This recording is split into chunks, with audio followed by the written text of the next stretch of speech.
আল্লাহ তাআলা বলেন, যখন তার রূহটাকে কষ্ট দিয়ে গলা পর্যন্ত আনা হয়, লোকটা তখন আশেপাশে তার পরিবার পরিজন আত্মীয় স্বজনের দিকে তাকিয়ে দেখে হায় রে হায়, তার ঘরের লোকেরা আত্মীয় স্বজন সবাই পাশে আছে, কিন্তু কেউ তাকে আটকাতে পারছে না, কেউ রক্ষা করতে পারছে না।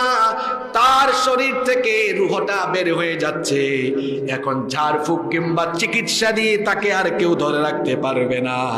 তখন সেও মৃত্যুর জন্য প্রস্তুতি নিয়ে হাত পা ছেড়ে দেয়।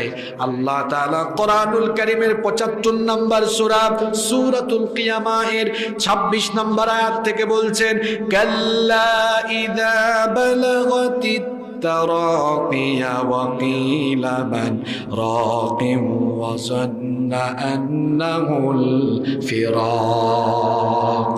আল্লাহ বলছেন